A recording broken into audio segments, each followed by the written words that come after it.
Shivarshabhanavi Devi Dayitaya Kripabdaya Krishna Sampanda Vijnana Dayane Prabhave Nama. I offer my respectful obeisances to Shivarshabhanavi Devi Dayitadasa, another name of Srila Bhaktisiddhanta Saraswati, who is favored by Srimad Radharani and who is the ocean of transcendental mercy and the deliverer of the signs of Krishna. Yes. So, childhood. Srila Bhaktisiddhanta Saraswati Thakur appeared in this world in the 6th of February 1874 in Purushottam Kshetra, in the state of Orissa. He was the fourth son of Kedarnath Datta, later known as Srila Bhaktivinoda Thakur, and Srimati Bhagavati Devi. Bhaktivinoda Thakur was at this time the magistrate at Puri. So magistrate, it means he was overseeing, administration there, and of course Puri is concentrated around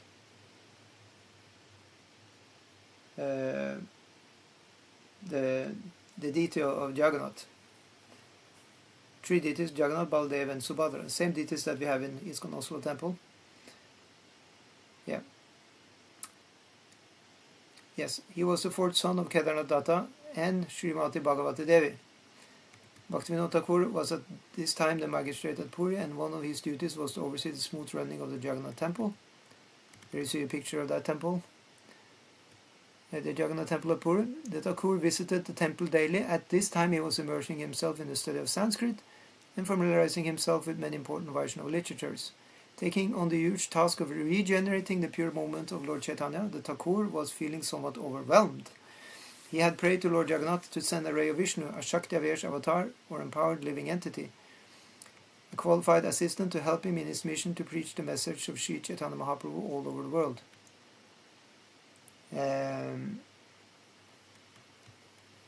One night the deity of Jagannath personally spoke to the Thakur in a dream, saying, "I didn't bring you to Puri to execute legal matters, but to establish Vaishnava Siddhanta." Yeah. Srila Bhaktivinoda Thakur, who was at this time about 42, replied, "Your teachings have been significantly deprecated, and I lack the power to restore them. Much of my life has passed, and I am otherwise engaged. So please send somebody from your personal staff so that I can start this movement." Here we have a picture of Lord Jagannath and Bimala Devi. Yeah. So Jagannath then requested Srila Bhaktivinoda Thakur to pray for an assistant to the deity of the goddess Bimala Devi.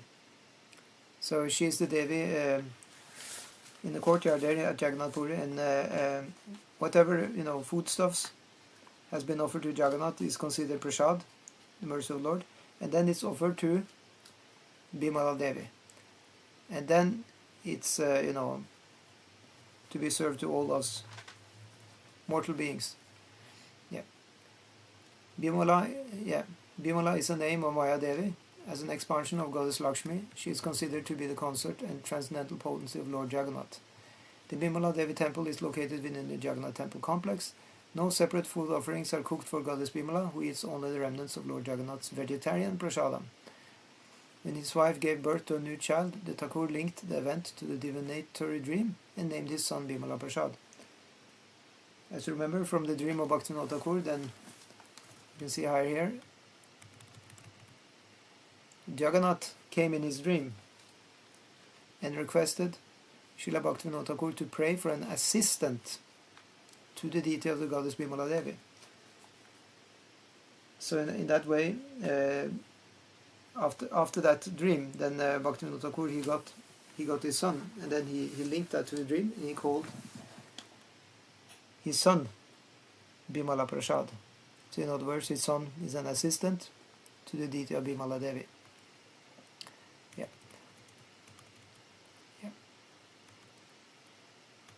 Bimala Prasad means the mercy of the transcendental potency of Lord Jagannath, Srimati Bimala Devi. Here is a picture of Bhaktivinoda Thakur and his son. Yeah. The child was born near the Jagannath Vallabha Gardens in a large house adjacent to the Narayan Chatamat. He was born with his umbilical cord wrapped around his neck like a Brahmana's thread. An astrologer commented at his birth, "I've done many horoscopes in my life, but I have never seen before such a horoscope filled with all the signs of great personality. This child will become world famous as a brilliant teacher." of life's ultimate goal. When the child was 6 months old, Lord Jagannath's Rath Yatra festival was in procession, and the chart stopped in front of Srila Bhaktivinoda Thakur's house and would not budge for 3 days.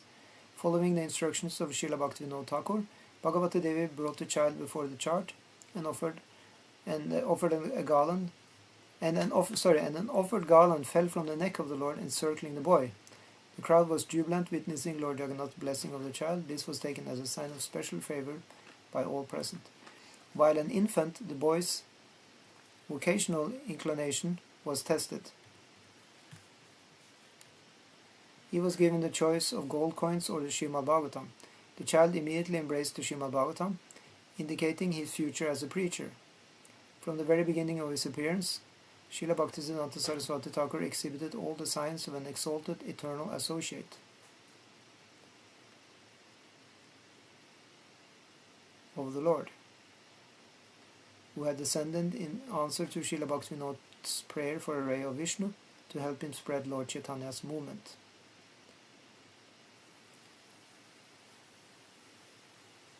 Okay, so here we see a picture of Srimati Bhagavati Devi, and we'll go on here, the mother of Bhaktisiddhanta. So she Bimala Prasad. So she had a pastime here of Krishna Balaram hiding from all their shoulders. Shri Bimal Prasad lived in Jagannath Puri for 10 months. Then he traveled to Bengal, and he grew up in his early days in Ranagat in the district of Nadia, hearing about Krishna from his mother. When he was a small boy, perhaps 2 or 3 years old, Srila Bhaktivinoda Thakur brought some ripe mangoes from the market. Bimal Prasad took one to eat, saying, "This is mine." Srila Bhaktivinoda Thakur got up and said in a grave voice, "What is this? New fruit has come into the house. It has not been offered to Giridhari Krishna, and you have taken it first. Remember, new fruit is to be given first to the Lord. Without giving the first share to the Lord, nothing is to be taken." The child was very repentant and exclaimed, "Oh, what evil thoughts I have had. Throughout my whole life, I shall not eat this again. This is the right punishment for one ruled by greed." He made a promise and observed it throughout his whole life. Srila Bhaktivedanta Swami Prabhupada, Bhaktisiddhanta Saraswati Thakur's disciple, he commented on this incident.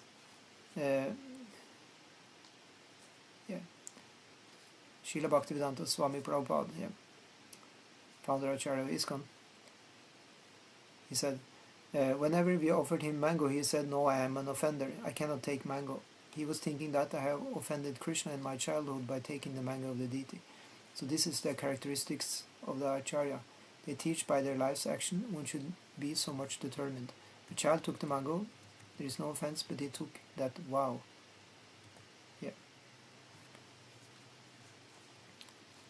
In 1881, when Bimal Prasad was 7 years old, Srila Bhaktivinoda Thakur was constructing a house in Calcutta at Ramabagana, which he called Bhakti Bhavan. So that was his own house. During the construction, a deity of Lord Kurma was unearthed. Srila Bhaktivinoda Thakur instructed his son to begin worship of that deity. From the very beginning, the boy used to hear the preaching of his father with rapt attention. Srila Bhaktivinoda Thakur, as well as his audiences, were amazed to see how a small boy could hear the topics of Krishna Bhakti with such total absorption. So here we see a picture of that Kurma, Lord Kurma deity. It's very beautiful here. It's just found when Bhaktivinoda Thakur was constructing his house in Calcutta. Absolutely wonderful. So Kurma, as you can see, it's a tortoise. So by the age of 7, he had memorized the entire Bhagavad Gita and could explain the meaning of every verse. Later, around 1885, he was trained in publishing and proofreading at Srila Bhaktivinoda Thakur's printing press, where the Thakur's well-known spiritual journal, the Sajjana Toshani, was produced. At the age of 11, Bimal Prasad toured the various places of Sri Chaitanya Mahaprabhu's pastimes with his father, where he heard extensive discussions on the holy name. The boy had a photographic memory, and whatever he would read once, he could later recall with perfect clarity. Even in his later years, he would perfectly quote entire pages of books he had read as a child. So you have a picture of Bimal Prasad with his father, Bhaktivinoda Thakur. At age 11, when Bimal Prasad was in 5th grade, he invented a new method of shorthand, which he called Bikanto. His teachers were always amazed by his mastery of Bengali and Sanskrit, his extraordinary intelligence and memory, and his pure moral and devotional nature. At this time, Srila Bhaktivinoda Thakur gave him Shri Chaitanya Shikshamrita to read. Yeah, so that's Bhaktivinoda Thakur's book, where he's writing and explaining, Chaitanya Mahaprabhu's instructions. Bimal Prasad also displayed extraordinary ability in mathematics and astrology. He studied astrology under the tutelage of the famous astrologer Maharsh Chandra Churamani and impressed his teacher with his mastery of the subject and his exceptional talent. He also studied astrology with Pandit Sundar Lal. Seeing his scholarship in many different subjects, including the scriptures, his teachers named him Shri Siddhanta Saraswati, master of scriptural conclusions.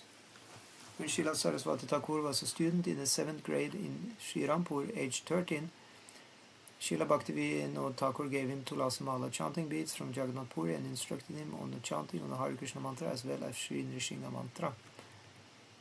Yes, there you have japa beads. In 1885, Srila Thakur Bhaktivinoda established his Vishwa Vaishnava Raj Sabha, great assembly of the Vaishnavas of the world, in the house of Sri Ram Gopal Basu on Bithun Row in Calcutta. The Thakur would speak from scriptures such as Srila Rupa Goswami's Bhakti Rasamrita Sindhu, the ocean of the nectar of devotion. Many well-known personalities such as Madan Gopal Goswami, Nilakanta Goswami, Bipin Vihar Goswami, Radhikanath Goswami and Sri Shri Kumar Ghosh attended the weekly Sunday meetings of the society and participated in discussions. Srila Saraswati Thakur used to carry his copy of Bhakti Rasamrita Sindhu to those meetings and listen to the discussion there with rapt attention. Yeah, so you have a picture of that. Prahlad instructed his school friends. Yeah. Like the great child devotee Prahlad, Srila Saraswati Thakur was not interested in associating with other boys of his age unless they were interested in spiritual matters. His two favorite books were Prarthana and Prema Bhakti Chandrika by Srila Narottam Das Thakur. As a young boy, he published books on astrology such as Surya Siddhanta and Bhakti Bhavan Panjika. In the afternoons, he spent hours debating about religion and philosophy with other students in Calcutta's Bedon Square. Later, while still a teenager, he founded the August Assembly. All members of the August Assembly had to take a vow of lifelong celibacy. Many educated people, both young and old, took part in the assembly. Yeah. Here a picture of young Nimai debates with Keshava Kashmiri. In his teens, Srila Bhaktisiddhanta Saraswati Thakur used to debate everyone he met on all sorts of subjects, and no one who argued with him was ever able to defeat him. Just as Sri Chaitanya Mahaprabhu had defeated the great scholar Kesava Kashmiri at a young age, Bimal Prasad once, during his later college days, debated a scholar named Panchanana Sahityacharya, the disciple of Vasudeva Shastri, a very famous professor of that time, on topics of astrological calculation. After some discussion, the scholar had to accept defeat. In fact, on losing the debate, he became so mortified that he could not check the calls of nature. After that, everyone was reluctant to debate him for fear of being defeated. Yeah, and then we have Sanskrit College and work in Tripura, where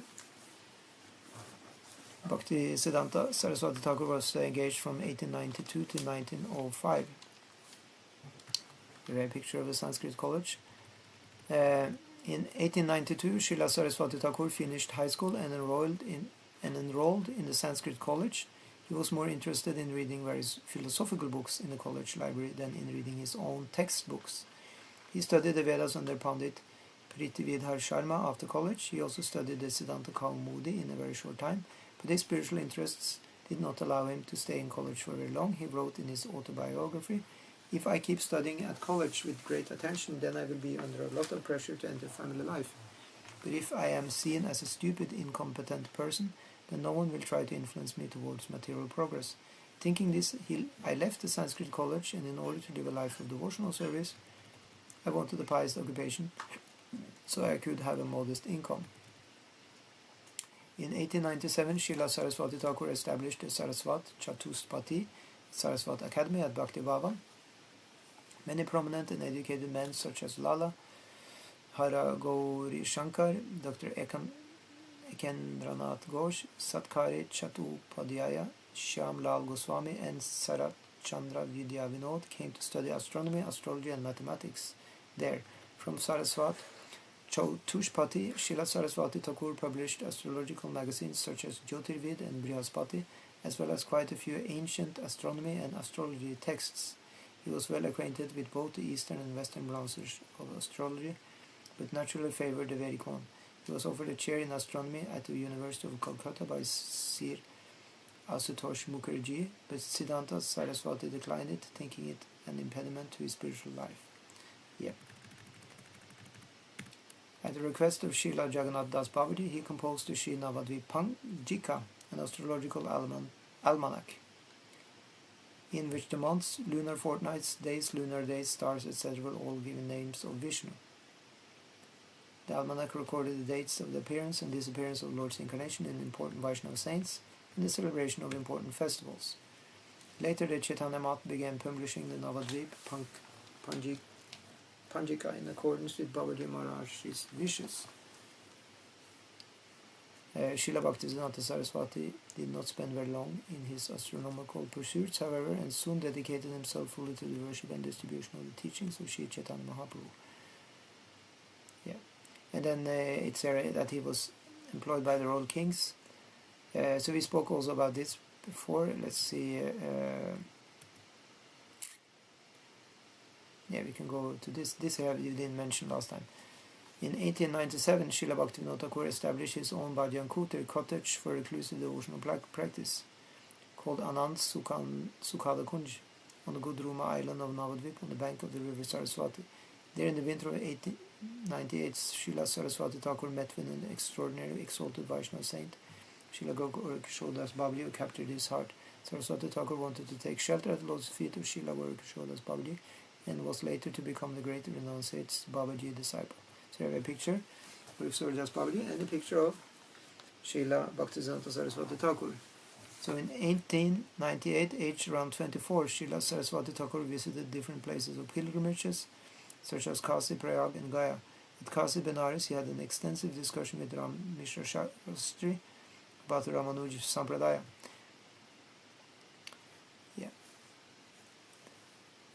During this period, the renunciate nature of his devotional life became very apparent. So as we learn later, he would arrange for the sannyas order to be established, starting with himself, and the methods were the same as the Ramanuja Sampradaya, which he had learned. So as early as 1897, he was observing the 4 months of Chaturmasya with great austerity and devotion. He would eat only boiled food, Havir Shana, which he cooked himself, and sleep on the floor without pillows or bedding. So that's a normal thing to do for those who follow Chaturmasya, to do some extra austerities these 4 months. In 1899, he wrote various articles to preach Vaishnavism in a magazine called Nivedan, published in Calcutta. So here we have Kshira Chora Govinath Temple and Temple at Ramuna, a nice picture. In March of 1898, Srila Saraswati Thakur had gone to Ramuna to see the deity of Kshira Chora Gopinath, which was the nice picture we saw. Gopinath who stole the Kshira, or sweet rice pudding, for his devotee Shri Madhavendra Puri. Then he went to Puri via Bhuvaneshwar. Srila Saraswati Thakur became very attached to the holy city of Puri. His great desire was to establish a math temple in front of the Samadhi of Srila Haridas Thakur. The sub-register of Puri, Jagabandhu Pattanayak, and others requested him to take charge of the service of the deity of Sri Giridhari at Satasan Mat. And finally, Srila Bhaktisiddhanta Saraswati takes initiation when Gaurkishore Das Babaji, which we have the picture of here. In January 1900, Srila Bhaktisiddhanta Saraswati Thakur took initiation from Gaurkishore Das Babaji on the advice of Srila Bhaktivinoda Thakur. Bhaktisiddhanta Saraswati was Babaji Maharaj's only disciple. Babaji Maharaj was an extremely renounced reclusive Bhajananandi who had sworn not to take any disciples. However, he was forced to change his decision when he saw Saraswati Thakur's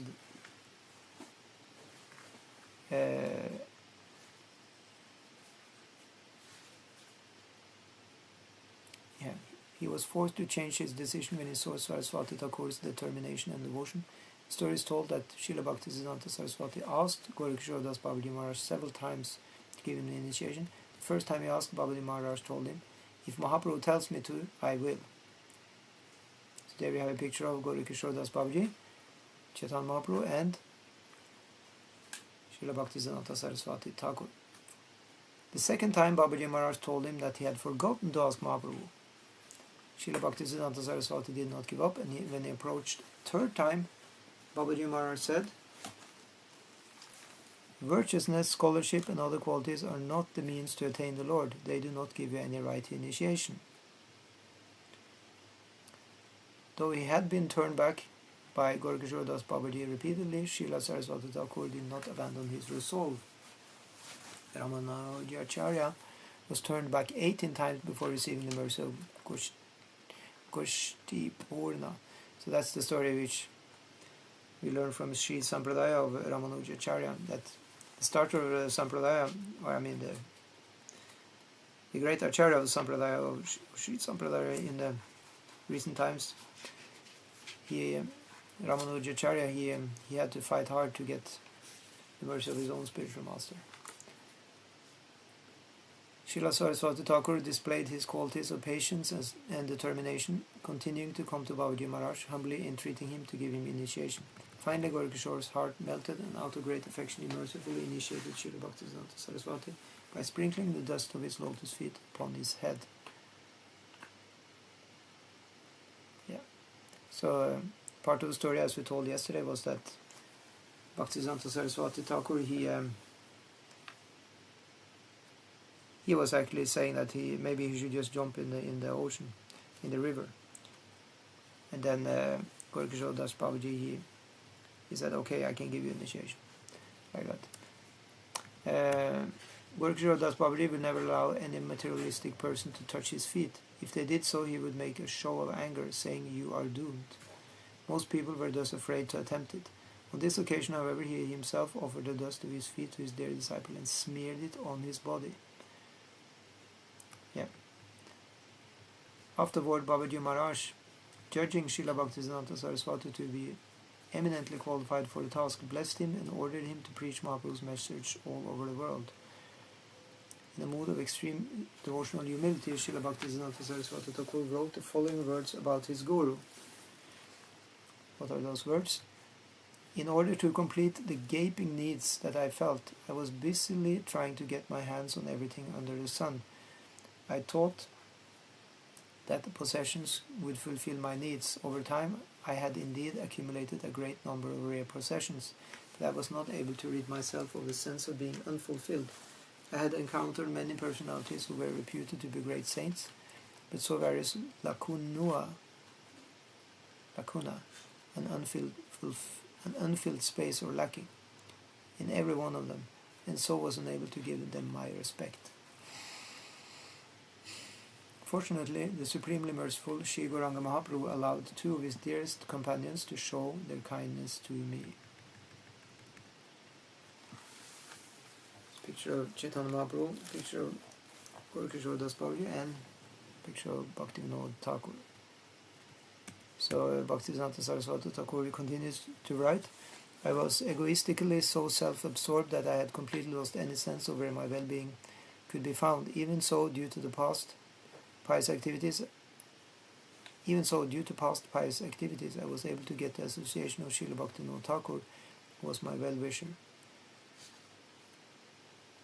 My Prabhu often came to visit him and sometimes stayed overnight at his house. Out of mercy to me, Srila Bhaktivinoda Thakur introduced me to him. From the time that I first met my Prabhu, my stubborn egoism started to diminish. Previously, I used to think that everyone who took birth in the human body was filled with the same faults that I had. But upon seeing my Prabhu's divine character, I realized that there truly were flawless Vaishnavas in this world who matched the ideal." So here we have a picture of the Bhakti Kunti Bhakti Kuti, built by Bhaktivinoda Thakur. From his small room on the top of the building, the Thakur could view the Samadhi of Haridas Thakur. Maharaj Manindra Chandranandi. That must be the second picture. Yeah. In 1902, Srila Bhaktivinoda Thakur started to build a bhajan kurtir called Bhakti Kuti near the Samadhi of Srila Haridas Thakur. The Maharaj of Kasim Basar in Calcutta, Maharaj Manindra Chandranandi, that was the picture of the man there, was grief-stricken due to some personal tragedy, used to live there in a tent at this time and listen to the spiritual discourses of Srila Bhaktivinoda Thakur and Srila Bhaktisiddhanta Saraswati Thakur.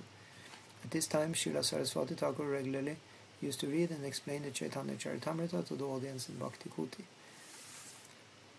in the presence of Srila Bhaktivinoda Thakur. During this period, Saraswati Thakur labored to collect material for Vaishnava Manjusha, a Vaishnava encyclopedia. One Babaji named Radha Raman Charandas, who lived in Puri, had concocted a song, Bhaja Nitai Radha Radha Shyam Japa Hari Krishna Hari Ram. So that's a concocted mantra. It's not coming from Shastra. Yeah. This is an example of Rasa Basa, the mixing of two different rasas or devotional flavors.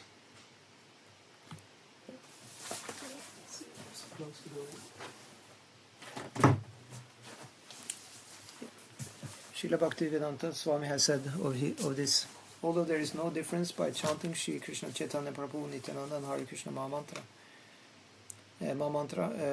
but still by chanting this Panchatattva mantra you will get immediate, quickly result. Therefore our process is to chant the whole names of Panchatattva and then we chant Hare Krishna Mahamantra. That is perfect. And neither mixing. The mixing taste is called Rasabasa, and we don't manufacture anything, we just follow. We disagree with the persons who chant that Bhaja Nitya Gaura Radha Shyam. That was the concocted mantra we heard earlier. No, we must follow strictly. We cannot manufacture simply for some worldly, cheap reputation and prestige. If you manufacture something, that will not help us. We must follow. Yeah. So Srila Saraswati Thakur not only protested against this, but presented a very strong argument and proved it to be inauthentic and against Vaishnava scriptures. This Babaji also introduced the Saki Viveki concept by addressing one of his followers as Lalita Saki. This Hajya practice was against Lord Chaitanya's teachings, since an ordinary jiva was being worshipped as though he were an expansion of Srimad Radharani. So there were a few different groups who did what is called unauthorized practices. That means they just actually concocted them themselves, and they had no reference in the scriptures. These things are also going on. So Bhaktisiddhanta Saraswati Thakur set the record straight, and he also wrote books about this.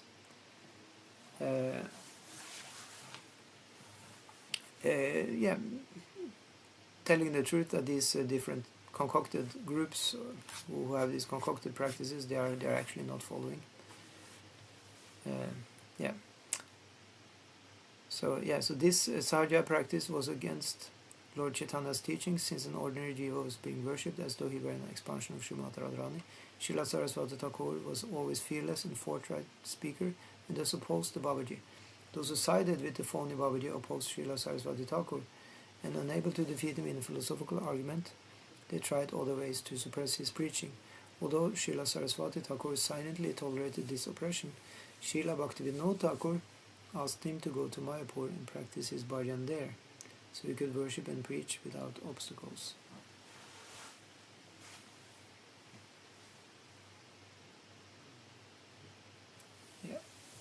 So it wasn't so popular always, his activities, because many people like to know the Sahaja, people, Sahaja devotees. So here's a Majapur Dham. It's a picture from the early morning in Mayapur. It's his silhouette of the Mayapur temples. Yeah, Mayapur Dham in 1905 to 1910. Yeah.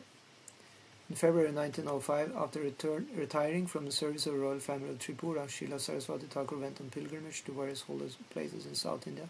After visiting Simhachal, Raj Mahendri, Madras, Perambendur, Tirupati, Kanjiveram, Kumbakonam, Srirangam, Madura, etc. He returned to Calcutta and then went on to Sri Mayapur. In Vedur, he gathered information about the practice of Tridanda Vaishnava sannyas from a Tridandi Swami who belonged to the Ramanuj Sampradaya.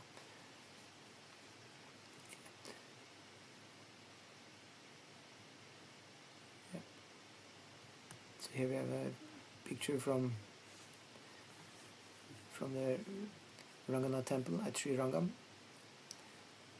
In 1905, at the age of 31, Srila Saraswati Thakur took an extraordinary vow while residing in Sri Mayapur.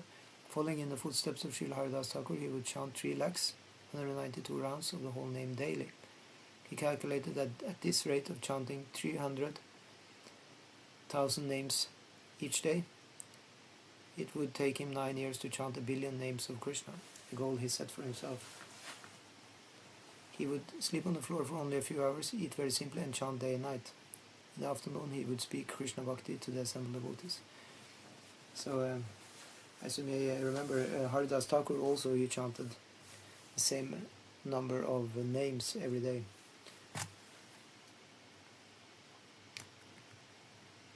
So, a picture of Yogapit, the birthplace of Lord Chaitanya. It's in Mayapur. Yeah, so where did Bhaktisiddhanta Saraswati Thakur reside to do this chanting? He resided in a grass hut at the Yoga Pit, birthplace of Lord Chaitanya, for 4 years, and in February of 1909 he built a small bhajan kutir near the Yoga Pit at the site of the house of Sri Chandrasekhar Acharya, the maternal uncle of Sri Chaitanya Mahaprabhu. This place is considered to be non-different from the banks of Radhakund in Vrajdam. He called this cottage Sri Vrajapatam. There he remained uninterruptedly executing his chanting. At this time his mother, Srimati Bhagavati Devi, was staying at the Yoga Pit and assisting him in his service to Sri Mayapur Dham. On some days, Saraswati Thakur would go to Kulia to have darshan of Srila Gorakishore Das Babaji and receive his instruction. Srila Gorakishore Das Babaji was very pleased to see the great renunciation of Srila Gorakishore Das Babaji was very pleased to see the great renunciation of Srila Saraswati Thakur. He used to say, "In my Prabhu, I see the same kind of renunciation that was seen in Sri Rupa and Sri Raghunath," which we have pictures of here. Sri Raghunath Das Goswami and Srila Rupa Goswami. Srila Babaji Maharaj used to address his disciple Srila Saraswati Thakur as "my Prabhu, my master." Srila Saraswati Thakur also received the blessings of the great Vaishnava Srila Vamsadas Babaji Maharaj in Navadvip. Seeing Srila Saraswati Thakur, Srila Vamsadas Babaji Maharaj would say, what did he say? "Someone very close to my Gora has come to me." Vamsadas Babaji was a Gaudiya Vaishnava sadhu who lived at Swarup Ganj in Gudruma Dvip during the time of Srila Bhaktisiddhanta Saraswati Thakur. He lived as a total recluse, far away from the hustle and bustle of the town, in a solitary place on the bank of the Ganges near Baral Ghata in Navadvip. Sometimes he appeared to those lacking spiritual vision as if he was a crazy person. Vamsadas Babaji lived in a world of his own, centered around his deities, Gauragadadhar, Nitai, Radha Krishna and Gopal. His only possessions were 2 brass pots, some earthen pots, 1 plate, 1 glass, some small cups, some earthen utensils and a conch shell. Here a picture of Vamsadas Babaji Maharaj.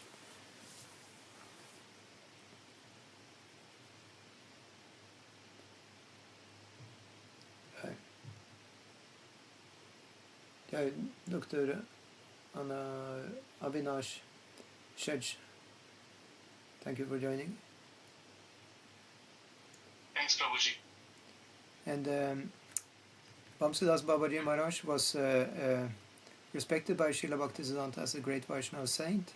After Gaudiya Mat was established, Srila Saraswati Thakur would ensure that Vamsadas Babaji was provided with grains and other foodstuffs by Gaudiya Mat brahmacharis so that he could cook for his deities. At one time, Srila Bhaktisiddhanta Saraswati Thakur called his brahmacharis together and forbade them from visiting the Baba, save for one who would deliver supplies. He later called them together again and said, "Some of you think I've stopped you from visiting Babaji Maharaj because he is in Maya. That is not so. I prevented you because you will not be able to understand this Baba, inner devotional mood, and will only commit offenses, so better you stay away." So Vamsadas Babaji was known as an avaduta. So avadutas are behaving, in an uncommon way, sometimes, neglecting, the social customs because of their devotion to Krishna. They forget everything else. They may seem to be quite different. So neophytes, oftentimes they don't understand such exalted devotees, and they may commit offenses. So that's why he thought it better than that the neophyte devotees stay away from Vamsadas Babaji. So Srila Prabhupada commented on that. Srila Prabhupada stated, from childhood he was a strict brahmachari, Bhaktisiddhanta Saraswati Goswami Maharaj. He underwent very severe penances for starting this worldwide movement. That was his mission. Or is he commenting on his whole life? Yeah, this period of his life. Yeah. So what was the severe penances? One of them was that he was chanting for almost 10 years. 300,000 names daily. So in the course of these 10 years he chanted over 1 billion names of Krishna. So we can understand he was very powerful. The name of this seminar is the power of Bhaktisiddhanta. In the spiritual life, one becomes powerful by doing, spiritual austerities, such as chanting and seva. Yeah. Brahmanas and Sahajas. So here we have a picture of a Brahman and an untouchable. So Srila Saraswati Thakur began his intense preaching of pure devotional principles in a society in which the authority of the Brahmanas was unquestioned. So you'll see that what that means. And the concept of pure devotion was misinterpreted and misrepresented by the imitators of Vaishnavism, the Sahajas. So in other words, you have two groups here. So one is the so-called Smarta Brahmanas, and the other one is the Sahajas. A Sahaja is a pseudo-devotee who is lacking faith that he or she can rise to perfection by carefully following the sadhana bhakti process. He's lacking faith in that, a Sahaja. Yeah. Carefully follow the sadhana bhakti process under the guidance of a bona fide spiritual master coming in disciplic succession. That's the way actually to rise to perfection. Instead, they try to imitate the activities of great devotees in order to gain cheap fame and followers. Or they may claim to be an incarnation of God or imitate Krishna's intimate pastimes, such as dressing like Krishna and the gopis, and dancing and imitation rasa dance for mundane sex pleasure. Such activities and consciousness are all condemned by all great Vaishnavas. Yes, so in other words, Srila Prabhupada also says Sahajas, they are Vaishnavas, but they're of the lowest consciousness. So their association should not be taken. We should take association from Madhyam and Uttamadhikaris, from the medium and highest level. The neophytes are doing a lot of wrong things, offenses like that, until they learn from those who are more elevated. Yeah. So in India, in the 19th and early 20th centuries, most Brahmanas were more concerned about following rules and regulations that had little or no connection to the devotion to Lord Krishna. That doesn't sound good. Yeah, so that's called Smarta Brahmanism. Their concern was largely enjoying their superior social status. Ignoring the injunctions of authentic scriptures, they neglected the responsibility of a Brahmana to teach what was spiritually and morally beneficial for the rest of society. A Brahman was no longer a person with Brahminical qualities, but simply a person born in a family of Brahmanas. Yeah, so here you have some pictures of Brahmanas back in the days. Of course, they were highly qualified to do, rituals. And of course, they had great insight and training in the spiritual life. However, many of them were impersonalists, such as the followers of Sankaracharya. They're also said to be in this camp. So Bhaktisiddhanta Saraswati Thakur, he addressed them as Mayavadis also sometimes. That means they have the doctrine that Maya is, the world is Maya, and they want to get liberated from Maya, that's it. Not much bhakti in there. Although sometimes they use the bhakti in order to practice their bhajan. I mean, they seemingly practice bhajan, but actually it is for getting liberated from the material world, impersonal liberation. So that's different than the bhakti practice of the devotees who practice it in order to serve Krishna. Yeah. In the words of the Padma Purana quoted in Shri Hari Bhakti Vilas, those who have taken their course to the devotion of Krishna are never to be considered as Shudras, but they are to be glorified as Bhagavatas. So this was one of the arguments Bhaktisiddhanta Saraswati Thakur gave, that actually Vaishnava is not only a Brahmana, but he is even above the Brahmana. And thus he established that he gave Brahmana initiation, second initiation, to people who were not born in Brahmana families. So that was actually not so common at that time. And this practice was continued by Srila Prabhupada, and it is grounded by references in the scriptures. For example, in Bhagavatam we also have a quote there. It's Narad Muni who is speaking. Yasyayal Lakshanam Proktam, where it says that Varna Abhijanditam.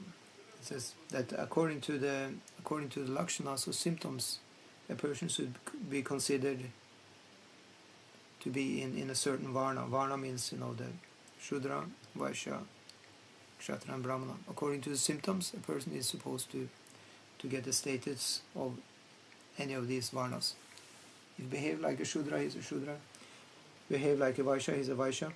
Behave like a Kshatriya, he is a Kshatriya. And if he behaves like a Brahmana, he is a Brahmana. That's also a whole episode about that in the Mahabharata, also many other places. Clearly stated that according to Lakshanas, symptoms of behavior, according to the Achar, then the person is considered to be actually a Brahmana, not by birthright. Of course, by being born in a family of Brahmanas, one can be trained up to be a Brahmana, that's true. But it doesn't automatically make one a Brahmana, one has to exhibit the qualities. And thus, if a person not born in a Brahmana family behaves like a Brahmana, he should also be considered a Brahmana. And the Vaishnavas are trained up not only to be Brahmanas, but to be devotees. And according to many verses, one who is a Vaishnava is qualified to be not only a Brahmana, but a guru of everybody else. Vaishnava Svaparcho Guru, even if he is born in the body of a dog eater, if he becomes a Vaishnava, of course then he will not eat dogs anymore. Then he is actually a guru, and a person born in a Brahmana family who is not a Vaishnava, not a devotee, he is on a lower level. That's one of the scriptural statements that Bhaktisiddhanta Saraswati Thakur referred to. Yeah. So we'll just go further on here. Let's see.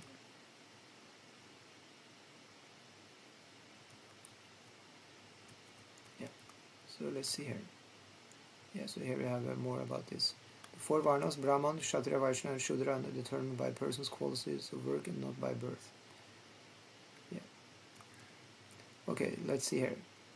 Here's a picture of Srila Haridas Thakur being visited by Lord Chaitanya. Okay, another story. At one Rath Yatra festival at Puri, Lord Chaitanya prayed before the chariot of Lord Jagannath. I'm not a Brahman, I'm not a Kshatriya, I'm not a Vaishya or a Shudra, nor am I a Brahmachari, a householder, a Vanaprastha or a Sannyasi. I identify myself only as the servant of the servant and the servant of the lotus feet of Lord Shri Krishna, the maintainer of gopis. Gopi Bhartu, Padakamalarior, Dasa Das Anu Das. Yeah.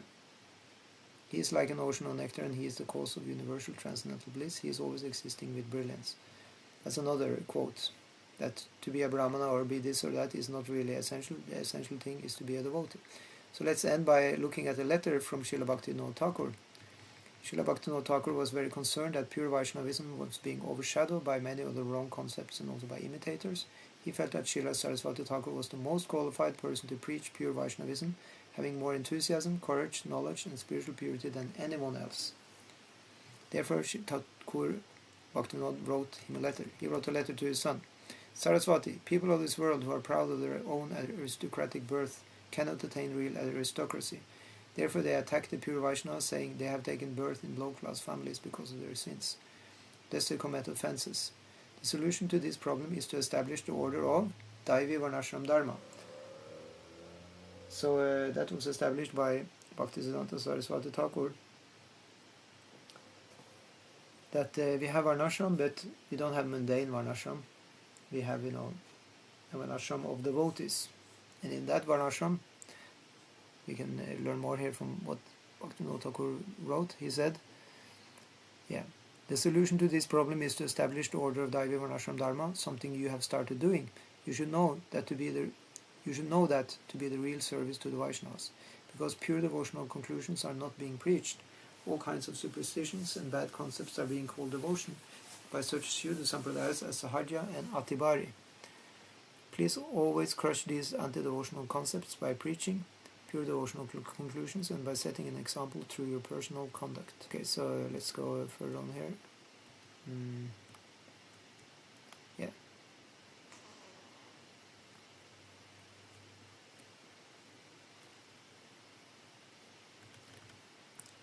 Here's here a picture of Baby Nimai and temple at Yogapit. Very nice. Vaishnava devotees who were in contact with Srila Bhaktivinoda Thakur and Srila Saraswati Thakur knew that the relationship between them was not mundane like that between an ordinary father and son. Their relationship with each other was completely transcendental, like that between guru and disciple, as is evident in this letter. Srila Saraswati Thakur became progressively more enthused to preach pure Vaishnavism. Apart from teaching Krishna Bhakti and leading congregational chanting, he also started collecting facts about the four Vaishnava Sampradayas, disciplic successions. He started writing and publishing articles about various Vaishnava Acharyas in Sajan Toshani. That was his magazine.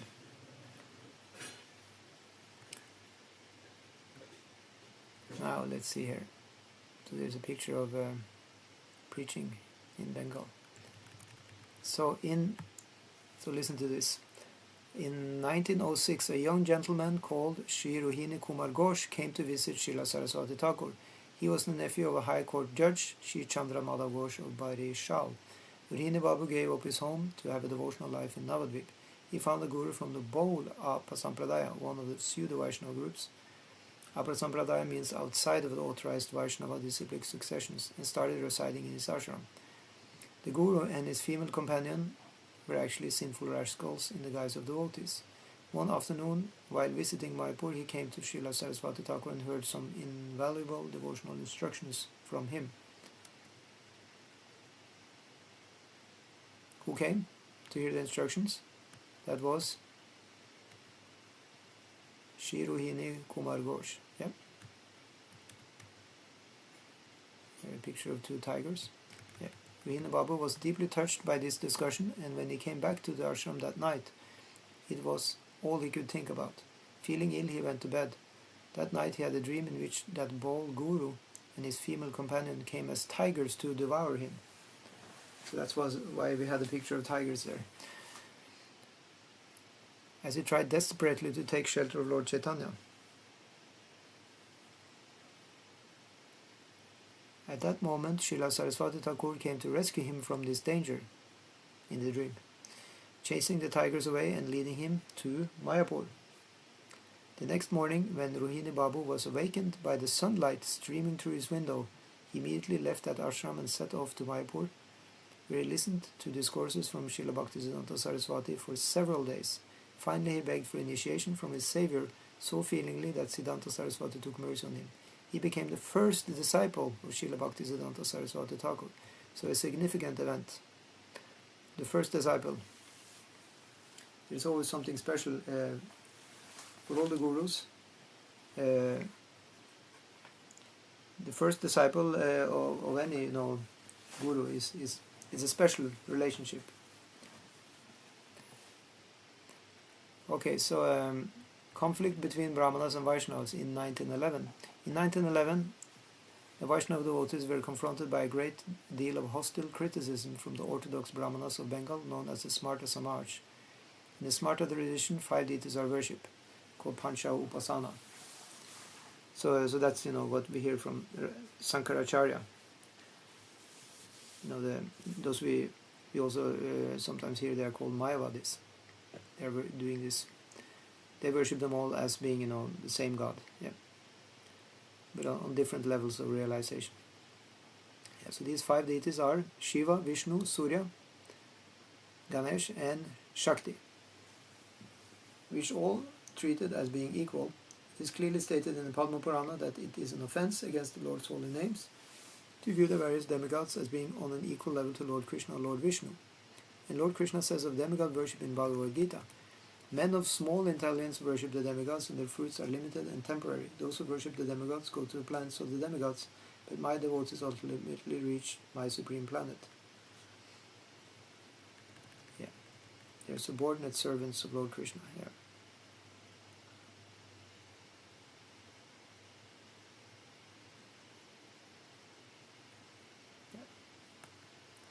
These are the 5 main deities of Smarta worship: Shiva, Ganesh, Shakti, and Goddess Durga. So the Smarta tradition regards Sankaracharya as its founder or reformer. It actually existed before. Yeah. Shankara taught that the ultimate reality is impersonal and nirguna, attributeless, and that any symbolic god serves the same equivalent purpose. Inspired by this belief, the Smarta tradition followers, along with the 5 Hindu gods, include a 6th impersonal god in their practice. In other words, they wrongly conclude that God is impersonal Brahman, that one can worship any demigod, and it is the same as worshipping Krishna, Vishnu, or other Vishnu Tattva forms. Ultimately, Smartas believe that the form of Vishnu or Krishna, like the forms of the demigods, are made of material energy and cannot exist beyond the material world. Yeah, they believe that the spiritual world is formless and attributeless spirit. So it's called also Nirvishesha. Yeah. Attributeless. The worship of the Smarta Brahmanas is therefore pseudo-bhakti, as the deities they temporarily worship must be abandoned when the worshipper enters the impersonal Brahman. The Smartas, like most impersonalists, are unaware that the impersonal Brahman, the ocean of light, is merely the aura or glowing effulgence springing from the transcendental bodily form of Lord Shri Krishna. So this is said in a prayer by Queen Kunti. We see it down here. She says, "O my Lord, O primeval philosopher, maintainer of the universe." Oh, sorry, that was not Queen Kunti, but she has a similar prayer from the Ishopanishad. "O my Lord, O primeval philosopher, maintainer of the universe, O regulating principle, destination of the pure devotees, well-wisher of the progenitors of mankind, please remove the effulgence of your transcendental rays so that they can see your form of bliss. You are the Supreme Personality of Godhead, like unto the sun, luminous as am I."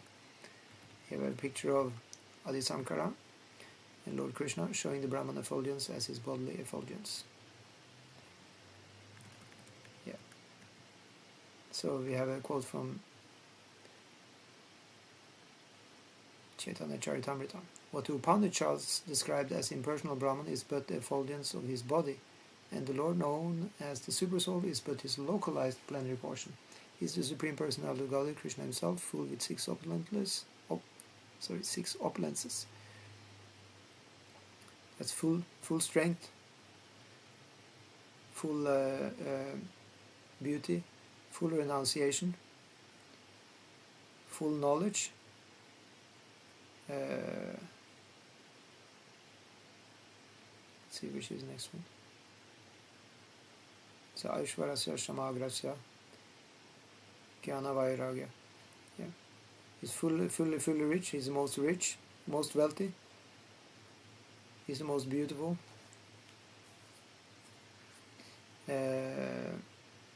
He's the most famous also. Yeah. Okay, so he's the absolute truth, and no other truth is greater than or equal to him. Yeah. Okay, so let's go a little further.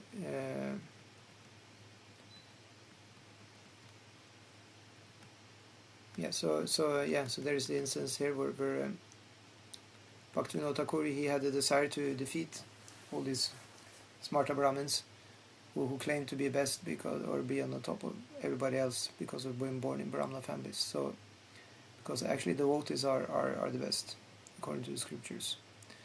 Following Srila Bhaktivinoda Thakur's desire and having been so requested by famous scholar Sri Madhusudan Goswami of Vrindavan, Srila Bhaktisiddhanta Saraswati arranged a meeting with the Brahmana Pandits in the town of Balighai in Medinipur district.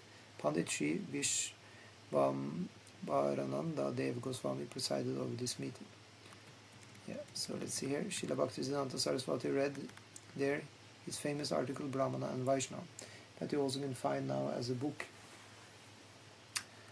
Prior to the meeting, Srila Bhaktisiddhanta Saraswati read this work to Srila Bhaktivinoda Thakur. The Thakur was so ecstatic when he heard the powerful logic and scriptural evidences put forward by his brilliant son that he sat up in his sickbed and proclaimed.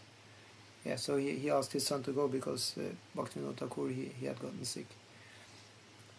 Saraswati, truly, Saraswati, truly, he is the Acharya's son, illuminating the face of the Vaishnava world. By the light of these judgments, the darkness of the karma jada, smarta's doctrine, will certainly soon be dispelled.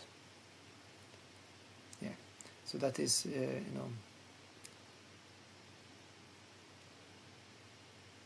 great glorification of Bhaktisiddhanta Saraswati Thakur.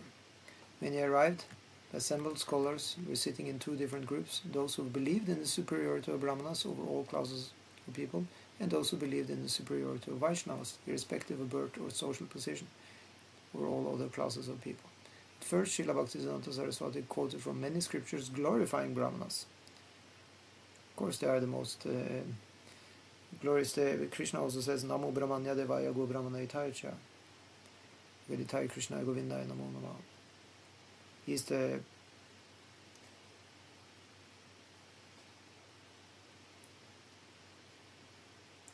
protector of the Brahmanas. The Brahmanas are most dear to him. But still, the devotees are higher. At first, so the joy of the assembled Brahmans knew no bounds, because even they did not know that there was so much glorification of Brahmanas in so many different scriptures. So he pulled out so many nice verses glorifying Brahmanas. But then Srila Saraswati Thakur started his glorification of Vaishnavas, again based on scripture, which far exceeded the glorification of Brahmanas in quality and quantity. This time the Brahmana Pandits were not so pleased. Unable to respond to the evidence presented by the greatest scholar of his day, they started shouting. One or two of them desperately tried to present new arguments, but Srila Bhaktisiddhanta Saraswati crushed their dissent by dint of his scriptural knowledge and irrefutable logic. He personally answered all questions and refuted all arguments by the Brahmanas, and thus established the superiority of pure devotees of Lord over all classes of people. Here we have a picture of the 6 Goswamis of Vrindavan. So they established what is called our Siddhanta, our philosophical conclusions. So if you wonder what is the Siddhanta of the Gaudiya Vaishnavas, what is our philosophy basically, then you can read the books given by our acharyas, our own Srila Prabhupada, and then all the way back to the 6 Goswamis. So the first one who made who wrote down the code of our Gaudiya Vaishnava Siddhanta, that was 6 Goswamis. Jiva Goswami, he wrote them specifically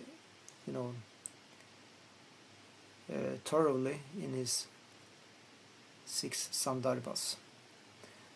Sat Sandarbha, that's the great philosophical work explaining our Siddhanta. So the meeting went on in this way for 3 days, backing up Siddhanta Saraswati, where Sri Madhusudan Goswami, Sarvabhauma, Sri Yukta Ramananda Das Bhavji, and Sri Yukta Sitanata Bhaktitirtha Mahodaya. They all offered strong arguments that no matter what family a Vaishnava appears in, he is perfectly qualified to recite the Vedas. On the final day, Siddhanta Saraswati was the concluding speaker. He spoke brilliantly with great vigor and incredible rhetoric for 2 hours. When he finished, no one in the opposing party could say a word. There was simply no way to counter him. There was a huge uproar in acclaim of the brilliant Acharya. Thousands of people rushed forward to take the dust of his lotus feet. The guards pleaded with the people to remain peaceful, and they would certainly have their desires fulfilled. Taking Bhaktisiddhanta Saraswati to a separate place, the guards forcibly took his feet and dunked them into a basin of water. Now listen to this. The Acharya objected strongly, as it was his principle not to allow anyone to touch his feet. And if anyone offered obeisances to him, he would immediately offer them obeisances in return. Yet the guards, desiring to protect him from the press of the crowd, took this action, adding a few buckets of water to the quantity and distributed it to the crowd. So everybody got the Charnamrita of Bhaktisiddhanta Saraswati Thakur. That means the water that has washed the lotus feet. Charana Amrita, the nectar from the feet. So everybody got that sprinkled on them. In that way the crowd, cooled down, because they felt they had gotten the mercy. Otherwise they rushed actually to touch his lotus feet. That could have been, even danger, because there were many of them. Yeah. So in this way the people felt satisfied and blessed, and they exhausted the entire supply in no time. Srila Bhaktisiddhanta Saraswati Thakur was thus acclaimed as the greatest hero of the conference. Yeah.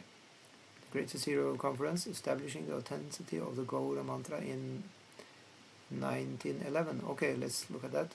In that same year, at a meeting attended by many devotees and scholars of religion, Srila Bhaktisiddhanta Saraswati established the truth that the Gaura mantra is eternal and should be chanted by all devotees. There were claims that the name Gaura in the Gayatri mantra chanted by Gaudiya Vaishnavas was not an eternal name of Godhead. Yeah. So for our information, there is different Gayatri mantras, and there is also a Gayatri mantra for Lord Chaitanya called the Gaura. Yeah, maybe it's called the Gaura Gayatri mantra. Yeah. There were also claims that Lord Chaitanya's holy names were not found in the original Vedas, and that Lord Chaitanya was not an incarnation of Godhead, but rather by his own admission a devotee of God.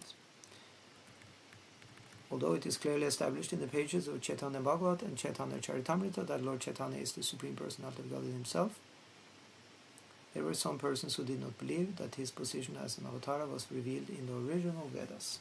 So let's see if Bhaktisiddhanta Saraswati Thakur was able to prove that. Yeah. So let's see. Srila Bhaktisiddhanta Saraswati based his conclusions on the evidence of many scriptures, such as the Chaitanya Upanishad from the Atharva Veda, as well as other Upanishads and Puranas. Yeah, so this Chaitanya Upanishad is speaking, as the name says, about Lord Chaitanya. So thus he crushed the theory that the name Gaura is not an eternal name of the Supreme Lord, and that Sri Chaitanya Mahaprabhu was not an incarnation of the Supreme Lord. Srila Bhaktisiddhanta Saraswati was not aware that his Gurudev, Srila Gaura Kishore Das Babaji, was also present in the audience and greatly pleased to hear his conclusions.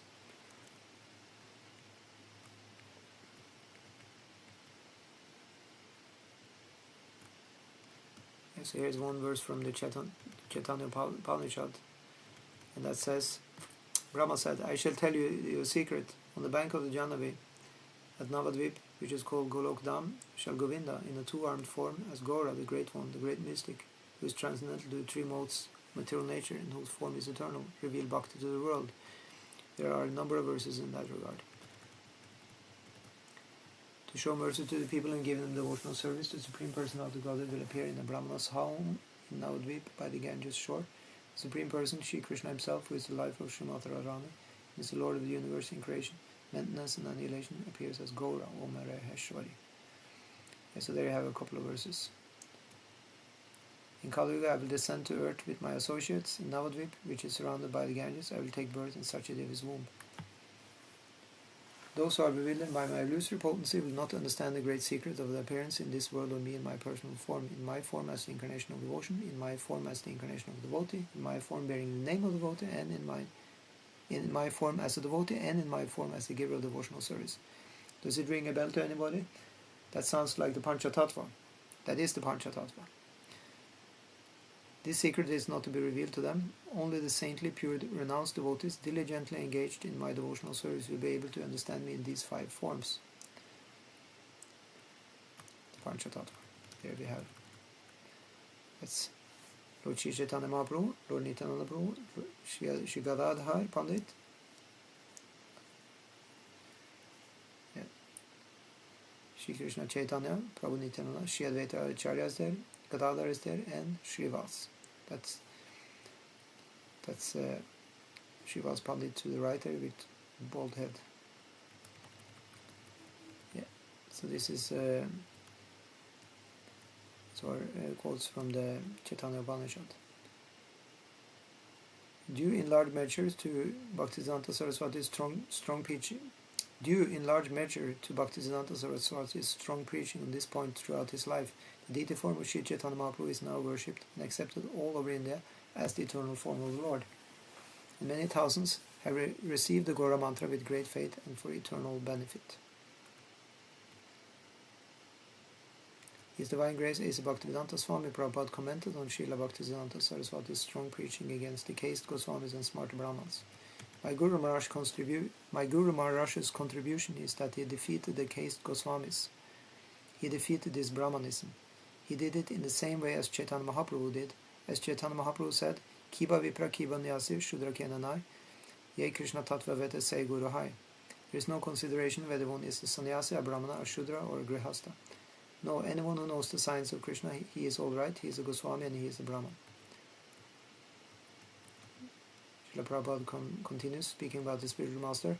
This was my Guru Maharaj's contribution, and for this reason, he had to face so many vehement protests from these Brahmanas of the caste Goswamis. Once they conspired to kill him, my Guru Maharaj told me personally, by his grace. When we used to meet alone, he used to talk about so many things. He was so kind that he used to talk with me, and he personally told me that these people, they wanted to kill me. Yeah, so the people who wanted to kill Bhaktisiddhanta Saraswati Thakur, what did they do? They collected 25,000 rupees and went to bribe the police officer in charge of the area, saying, you take these 25,000 rupees, we shall do something against Bhaktisiddhanta Saraswati and you don't take any steps. He could understand that they wanted to kill him, so the police officer frankly came to Bhaktisiddhanta Saraswati. Of course, we accept bribes, and we indulge in such things, but not for a sadhu, not for a saintly person. I cannot dare. So the police officer refused and said to my Guru Maharaj, you take care, this is the position. This was because he so vehemently protested. Yeah, Srila Prabhupada goes on, when my Guru Maharaj was present, even big scholars were afraid to talk with even his beginning students. My Guru Maharaj was a called living encyclopedia. He could talk with anyone on any subject, he was so learned, non-compromised, so-called saints, avatars, yogis. Everyone who was false was an enemy to my Guru Maharaj. He never compromised. Some God brothers complained that his preaching was a chopping technique and it would not be successful, but those who criticized him fell down. Yeah.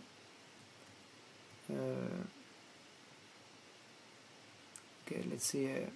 We'll go to a little bit later, because actually we are running out of time. We're already going a little over time, but that doesn't matter. Let's see. Yeah, so when Bhaktivinoda Thakur disappeared, in 1914, Srila Bhaktivinoda Thakur disappeared from this world to enter into the transcendental abode and the Lord's eternal pastimes. In January 1915, Srila Bhaktisiddhanta Saraswati moved the printing press to Sri Virajapatan at Mayapur and continued publishing and printing books from there. He finished his commentaries on Sri Chaitanya Charitamrita on June 14, 1915. So he has a whole commentary on Chaitanya Charitamrita, just like Srila Prabhupada has done. After the disappearance of Srila Bhaktivinoda Thakur, his famous and widely distributed Vaishnava magazine, Sajan Tusani, continued publication under the editorship of Srila Saraswati Thakur. In July 1915, he moved the Bhagavatam press to the town of Krishnanagar and began publishing many of Srila Bhaktivinoda Thakur's books, which had been left unpublished. And the disappearance of Gaura Kishore Das Babaji. On November 17, 1915, Srila Bhaktisiddhanta's Diksha, initiating Guru Srila Gaura Kishore Das Babaji Maharaj, disappeared from this world. Srila Saraswati Thakur immediately set forth for Navadvip from Mayapur. When he arrived, a number of so-called Babajis of Navadvip were arguing with each other about who would give samadhi to the transcendental body of Srila Gaura Kishore Das Babaji. They all had some ulterior motive, namely to own this samadhi temple themselves, so they could make money in the future by attracting devotees and pilgrims to their ashrams and temples. Fearing a breach of the peace, the inspector of police arrived there. After much argument, these Babajis said that Srila Bhaktisiddhanta Saraswati was not a sannyasi and therefore did not have the right to give samadhi to Srila Gaura Kishore Das Babaji Maharaj.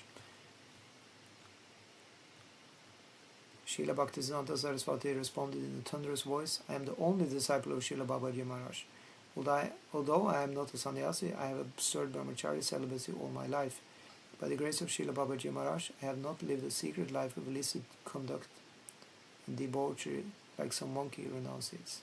If there is someone among those present here who has genuinely pure character and who is a renunciate, then he can give samadhi to Srila Babaji Maharaj. And we have no objection to that. If there is anyone here who in the last 1 year or 6 months or 3 months or 1 month or even in the last 3 days did not have any illicit contact with a woman, then he can touch this blissful transcendental body. If anyone else touches this body, he will be ruined." Hearing this, the inspector asked, "What will be the proof of this?" Srila Bhaktisiddhanta Saraswati replied, "I will believe their words." Everyone present was amazed to see that all the so-called Babajis left the scene, one by one. The inspector of police was dumbfounded. Then, by the order of Srila Bhaktisiddhanta Saraswati, the Vaishnava devotees with him were fortunate enough to carry the transcendental body of Srila Gaura Kishore Das Babaji Maharaj. Some people said, when Srila Babaji Maharaj was alive, he said, "My body should be dragged on the ground of Navadvip so it can be covered by the dust of Navadvip. His instructions should be obeyed." Then Srila Bhaktisiddhanta Saraswati said, "Even though we are stupid, ignorant and offensive, we should still be able to understand the significance of these humble words of my Gurudev, which were spoken to destroy the pride and arrogance of materialistic people. Even Lord Krishna considers himself fortunate to carry the body of my Gurudev on his shoulders or head. After the disappearance of Srila Haridas Thakur, Sri Gaura Sundar took his blissful body in his own arms and danced. Such was the reverence he showed him. Therefore, following in the footsteps of Srimad Mahaprabhu, we should also carry Srila Babaji Maharaj's blissful body on our heads." So, if you remember from Chaitanya Charitamrita, then when Haridas Thakur, the great Namacharya, chanter of 300,000 names every day, when he died, then Chaitanya Mahaprabhu, he carried him and danced in great jubilation. Here we have the picture of that wonderful pastime. So on November 17, 1915, Srila Bhaktisiddhanta Saraswati gave samadhi to his Gurudev. So what does it mean to give samadhi? It means to erect a tomb, a pilgrimage place. And the body of the Guru is then buried there in the ground. Not cremated, that's for us normal mortals. But the body of the Shuddha Vaishnava, the perfected devotee, is buried. So he can still benefit the whole world by being there present. Yeah, so Bhaktisiddhanta Saraswati gave samadhi to his Gurudev on the Nutan Chara of Navadvip on the banks of the Ganga. 16 years later, the moving currents of the Ganga arrived at that holy place. By his instruction, on August 21, 1932, some of Saraswati Thakur's disciples removed Srila Gaura Kishore's holy remains by a boat across the Ganga from Navadvip to the Sri Chaitanya Math in Mayapur. Yeah. After the disappearance of Srila Bhaktivinoda Thakur and Srila Gaura Kishore Das Babaji Maharaj, Srila Bhaktisiddhanta Saraswati was grief-stricken and was feeling the pangs of separation. At that time, a wonderful incident took place. Srila Paramananda Vidyaratna, a disciple of Srila Saraswati Thakur, has described this in his Saraswati Jayashri. Srila Bhaktisiddhanta Saraswati Prabhupada was feeling very discouraged in the absence of Srila Thakur Mahasaya Srila Babaji Maharaj, seeing the helpless condition of the spiritual section in the country and the propaganda of the Sahajas, imitators. He was thinking, how will I fulfill the desire of my spiritual masters? How will I be able to preach the message of Sri Chaitanya Mahaprabhu? I do not have enough money or manpower, nor do I have any knowledge or talent that would enchant the public. I have no material skill or wealth. How can this grave task be performed by me? I won't be able to preach the message of my spiritual masters. Thinking all this, Srila Prabhupada displayed his pastime of gloom and depression. So he is speaking now about Bhaktisiddhanta Saraswati Thakur, who also was called Srila Prabhupada.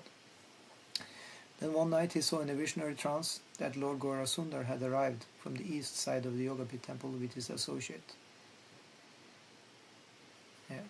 Okay, so Lord Gaura Sundar, in other words Chaitanya Mahaprabhu, he had arrived from the east side of the Yogapith temple, that's the birthplace of Chaitanya Mahaprabhu, with his associates. Amid the sound of Sankirtan, he was ascending to his birth site. With him were the 6 Goswamis, Srila Jagannath Das Babaji, Srila Bhaktivinoda Thakur, and Srila Gaurkishore Das Babaji, were also present in their effulgent transcendental forms. Addressing Srila Prabhupada directly, they said, "Why are you in such a state of anxiety? Begin your task of establishing pure religion. Everywhere preach the message of Sri Gaura and spread the service of the whole name, abode, and desire of Sri Gaura. We are always ready to help you, being eternally present with you. In your mission of establishing pure devotional service, you will always receive our help. Behind you, innumerable people, unlimited wealth, and extraordinary scholarship are waiting to help you. Whatever you need at any time will immediately appear to serve your mission of pure devotion. With full enthusiasm, proceed with your preaching of the message of pure devotion as it was preached by Srimad Mahaprabhu. No material problems can impede you. We are always with you." The next morning, Srila Prabhupada told us about this visionary trance with great ecstasy.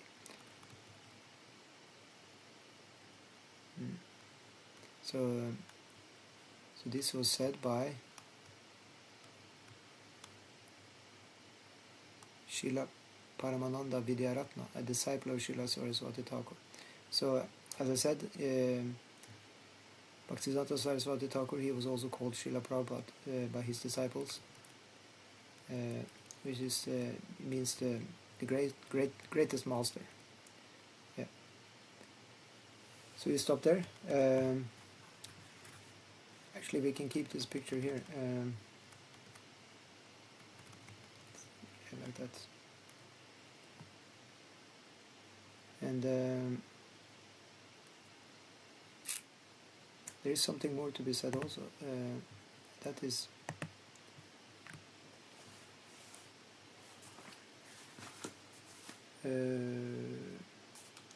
so just to sum up a little bit about Bhaktisiddhanta Saraswati Thakur, he was Acharya Keshari, the lion guru. He was fighting against the Smarta Brahmins, those who claimed birthright as Brahmanas were higher than Vaishnavas. They claimed to have all kinds of rights because of this.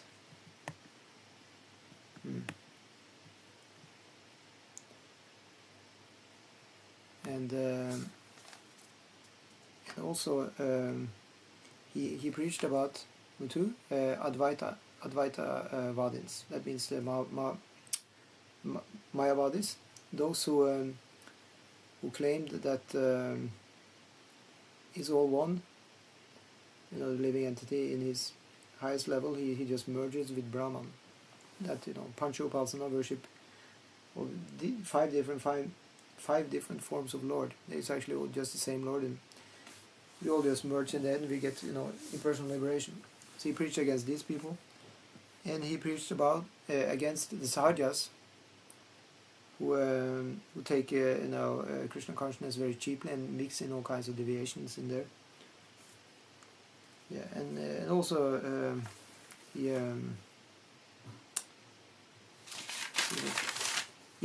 one thing we didn't mention here, we didn't get that far, but he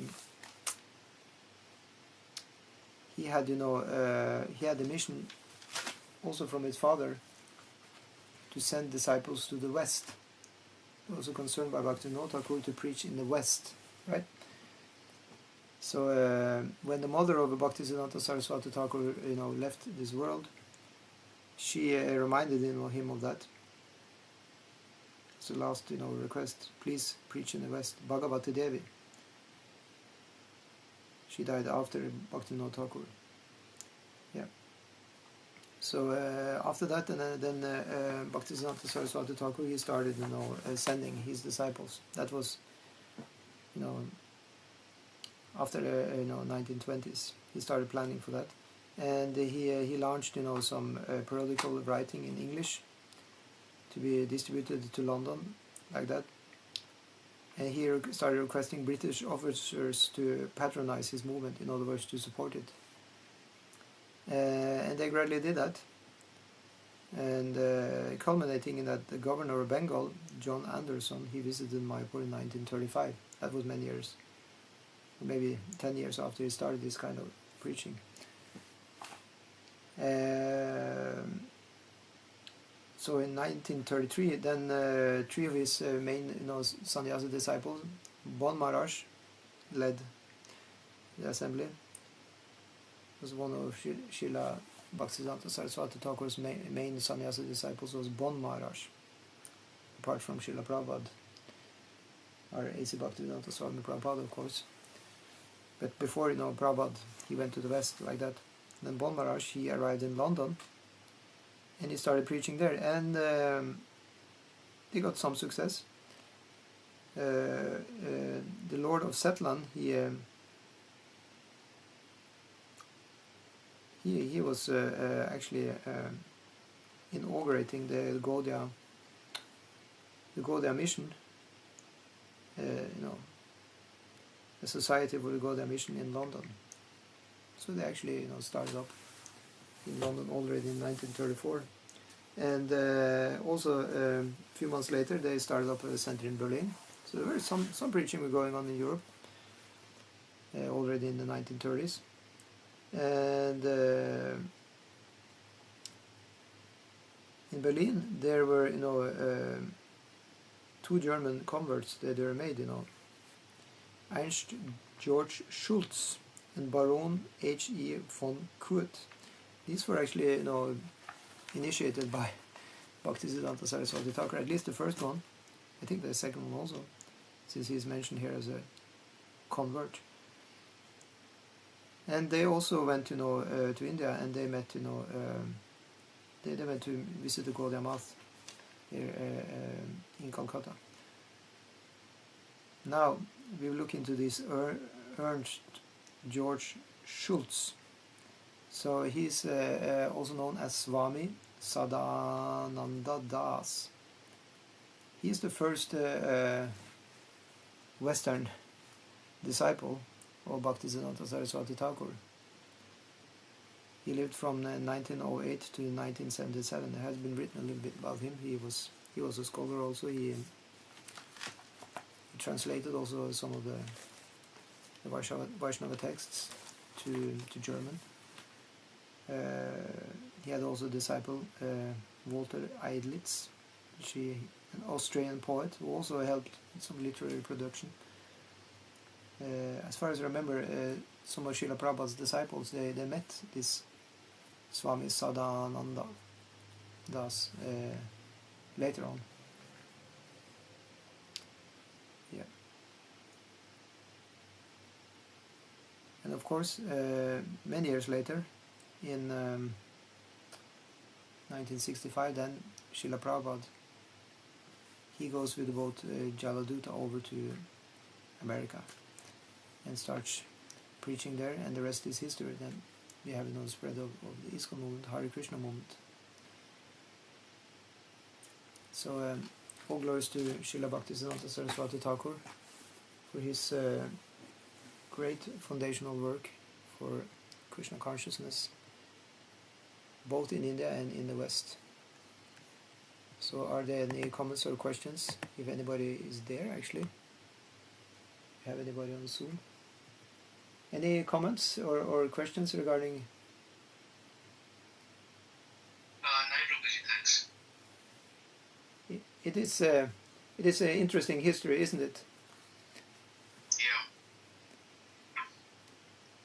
Yeah, nothing comes from nothing. So to be having Hare Krishna movement in the West, it has to have a lot of groundwork before that can happen, and we can see that. So in one sense you can say this is like very different from other religions, or you know, because this is very, very, you know, founded in scriptural science. Yeah, it's a great intellectual, you know, endeavor to establish this, rather than just having some great saint who save everybody. But there is here is a great, you know, theological, you know, foundation. I mean, is that in other religions also? But this is a, you know, even extremely philosophical. What we get if we look at the teachings from Bhaktisiddhanta Saraswati Thakur and his father Bhaktivinoda Thakur, one can get a great grasp of the philosophy of Bhakti Yoga. And it was so important that Bhaktisiddhanta Saraswati Thakur he established this very thoroughly, so that the deviations would be, you know, put in their proper place as exactly deviations. In that way, he reinstalled, you know, the good name and fame of Vaishnavism, of Gaudiya Vaishnavism. Yeah. Okay, so we'll stop there. Thank you so much. All glories to Srila Bhaktisiddhanta Saraswati Thakur, and we'll see you on Friday when we have the Bhakti Shastri, if you'd like to join that. Hare Krishna.